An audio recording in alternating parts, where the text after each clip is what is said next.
요즘에 집중호우로 전국에서 많은 피해가 발생하고 있죠, 교수님. 그렇죠. 네. 교수님께서는 병원에서 근무하실 때 이렇게 호우나 홍수로 피해를 입으신 환자분을 치료한 적이 있으신가요? 굉장히 경험이 많죠. 그리고 실제로 이렇게 홍수 피해 나고 TV에 어떤 사고가 났는데 그분이 이렇게 실려오신 경우도 있고, 그 사연의 어떤 중심에 계신 분들을 치료할 때는 좀 가슴이 더 아플 때가 많죠. 호우 피해가 있을 때 중요한 건 산사태가 벌어지면 압사 같아요. 그러니까 뭔가 흙이나 여기 매몰돼 가지고 오시는 분들 있고, 네. 어디에 깔려서 오시는 분들은 이제 압박골절이 이제 오셔가지고 이제 되게 이송해서 오시는데, 그때는 이제 구급대원들이 또 요즘에는 이제 교육들이 잘 돼 있어서 많이 이제 그 정확하게 부목을 대서 이렇게 이송해서 옵니다. 이제 그런 경우는 또 거기에 맞게끔 정형외과나 필요한 과를 불러서 저희가 치료를 하게 되고, 현장에서의 사실은 그 치료가 중요한 거지, 병원에 내원한 뒤에 치료 자체는 사실은 크게 다른 환자들과 차이점은 없을 수 있다, 이렇게 보시면 될 것 같아요. 그럼 현장에서는 어떤 치료를 해야 될까요? 상황에 따라 다르죠. 근데 중요한 건 일단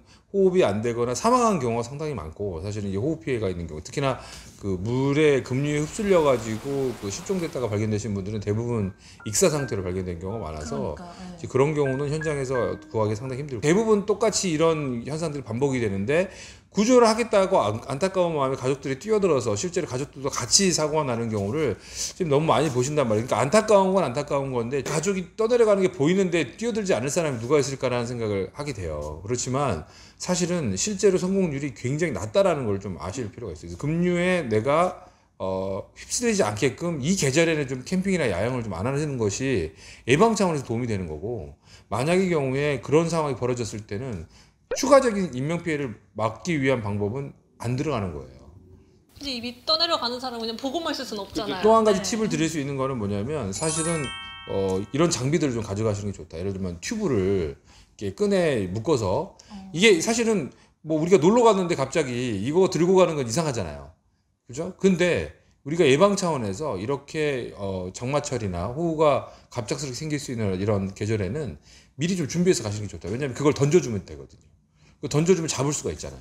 그래서 이런 방법들이 좋은 거지, 내가 뛰어드는 거는 실제로 환자뿐만 아니라 추가적인 인명피해가 발생할 률이 거의 80%가 넘는다, 이렇게 보시면 좋을 것 같아요. 네, 방금 말씀하신 것처럼 튜브를 가지고 온다든지 이렇게 대처요법을 미리 사전에 알고 있으면 그 피해를 최소화할 수 있을 것 같은데요. 다른 방법들 알려주실 수 있으실까요? 일단은 이게 현장에서 만약의 경우에 근접한 지역에서 그 환자가 어떤 그 우리 지인이 급류에 휩쓸리는 상황이 생겼다 그러면 빨리 머리카락을 잡으셔가지고 머리카락이요? 잡아당겨야 돼요. 근데 이게 이제 상당한 힘이 필요해요. 왜냐면 급류의 속도가 우리가 생각하는 것보다 훨씬 빠르다 보시면 돼요. 우리가 한 번씩 아마 그 래프팅 같은 거 해보시면 그 보트가 내려가는 걸 보실 수 있고, 그 다음에 한 번씩 우리 강사들이 뒤집잖아요. 그쵸. 뒤집혔을 때 어때요? 굉장히 빠른 속도로 내 몸이 휩쓸려 가는 걸 볼 수 있단 말이에요. 그리고 사실은 이 머리카락을 잡는다고 해서 그게 지탱이 되는 게 아니라 내 몸이 같이 휘쓸릴 수 있다. 그래서 지탱이 되는 조건 하에서는 이 머리카락을 잡아서 빨리 끄집어 당기셔야 돼요. 근데 왜 머리카락이요? 왜냐하면 뭐 대부분은 머리가 팔 다리를 잡게 되면 그 사람이 나를 당기게 돼요. 엄청 심하게. 그렇기 때문에 사실은 우리가 응급처치를 할 때 어떤 물에 빠진 사람을 구하는 방법 중에는 몸을 환자의 뒤쪽으로 가서 이렇게 겨드랑이로, 이렇게, 겨드랑이나 이 겨드랑이 쪽으로 이렇게 손을 집어넣어가지고 끌어당기라고 되어 있단 말이에요. 그게 무슨 말이냐면, 앞으로 가게 되면 환자가 급한 나머지 앞에 있는 구조자를 같이 잡아당기게 돼요. 그래서 이런 방법들 사용하시는 게 좋다. 그럼 제가 겪었던 이제 에피소드 중에 교회 수련회를 갔던 것 같아요. 근데 아마 동생이 이게 물에 급류에 갑자기 떠내려 가다가 그 오빠가 그래도 이 머리카락을 잡아가지고 잡아당겼어요. 네. 근데 아이가 처음에 왔을 때는 되게 그 의식이 좀 없고 힘든 상태였거든요. 근데 이제 물론 엑스레이를 찍었을 때도 보니까 약간 가슴 쪽에 그 물을 좀 많이 들이마신 그런 상태로 보였고, 그런데 중요한 거는 그나마 한 3일 정도 후에 의식을 찾았어요, 다행히. 그래서 굉장히 좀 기적 같은 일이고, 이 두 남매는 굉장히 그 우애가 돈독해질 것 같아요. 그런데 처음에 왔을 때는 이 아이가, 저희가 보기에는 얘는 진짜 앞으로 이 뇌나 폐 손상이 이제 심각하겠다, 이렇게 생각했던 적이 있었거든요.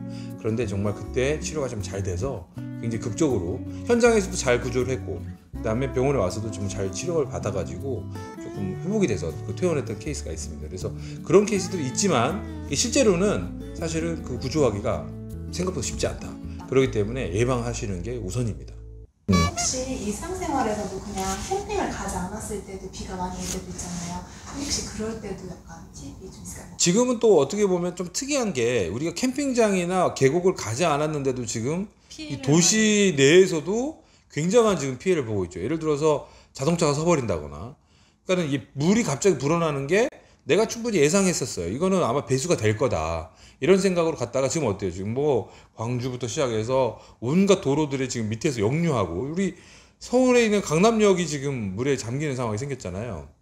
그러니까 소위 말하면 약간은 이런 생각을 하셔야 돼요. 자동차를 통해서 우리가 이동을 할 때도 차를 약간 좀 문을 좀 살짝 열어놓는 것도 도움이 돼요. 만약에 이게 이런 급류가 온다거나 했을 때 머릿속에 떠오르는 거는 내가 차를 일단 더 이상 전진할지 말지를 고민하는 것도 첫 번째. 두 번째는 뭐가 있냐면 일단 이 차의 문을 언제 열어놓을지에 대해서 준비하시는 것도 도움이 돼요. 왜냐하면 사실은 우리가 차가 가다가 시동이 꺼져버리면서 뭐가 되냐면 창문이 열리지가 않아요. 그러니까요. 그러다가 갑작스럽게 이게 급류가 오게 되면 빠져나오질 못해요. 자, 그때 유일한 방법은 뭐냐면 창문을 깨는 건데, 우리가 창문 깨는 거에 대해서 많은 도구들이 뭐 시중에 팔아요. 그렇지만 그거를 준비하고 있는 차량들이 많지 않아요. 혹시 안 되시면은 핸드폰도 이 핸드폰 끝에 있죠, 모서리. 여기를 이용해서 옆에 있는 창문을 정말 세게 내리치셔야 돼요. 아, 그럼 도움이 돼요? 그러면은 요게 금이 가면서 깨지는데, 사실은 우리가 핸드폰 끝이 어떻게 돼 있어요? 뭉뚱하게 생겨 있어서 잘 깨지진 않아. 그러니까 궁여지책으로 생각해 볼 수 있는 방법이 그렇다는 이야기고, 사실 우리 여성분들도 마찬가지지만 좀 날카로운 어떤 금속 물질 같은 거, 또는 실제로 그걸 깰 수 있는 어떤 도구들이 시중에 판매를 하고 있기 때문에 그런 것들을 미리 조금 준비하셔가지고 이 창문을 깨고 탈출하는 방법들에 대해서도 인지를 좀 하고 계시는 게 좋겠다. 왜냐하면 지금처럼 집중호우가 내렸을 때 갑작스럽게 도심 내에서도 사실 차량이 멈춘다거나 이런 일이 발생할 수 있기 때문에 그렇다는 걸 좀 아실 필요가 있습니다. 우리가 감전에 대한 거예요. 그러니까는 이게 그 도심에서 갑자기 무슨 전선이 벗겨져 가지고 이렇게 그 물과 접촉이 돼 있을 때는 실제로 지나가는 사람들이 이 물을 통해서 전기가 그 몸에 닿아서 감전이 될 수가 있어요. 그렇죠. 저희 어렸을 때는 이 집중호우 장마철이 굉장히 즐거웠어요. 왜냐하면 슬리퍼를 신고 이게 뭐예요? 막 물을 짱구 치면서 다니는 그 기억이 있단 말이에요. 그러니까 온몸이 다 젖을 정도로 그렇게 다녔던 시절이 있었는데, 지금은 좀 위험하죠. 예, 그 살이 노출이 돼가지고 돌아다니다가 보면 이 감전이 될 수 있기 때문에 이런 부분들도 조금은 조심하실 필요가 있습니다. 네, 피해를 입으신 분들의 빠른 피해 복구를 기원하는데요. 지금까지 신춘한대 김호준 교수님과 함께 집중호우 대처 요법에 대해서 알아보았는데요. 예방이 정말 중요하고요. 관련된 준비사항은 저희가 미리 준비해서 안전한 여름 보내시기 바랍니다. 감사합니다.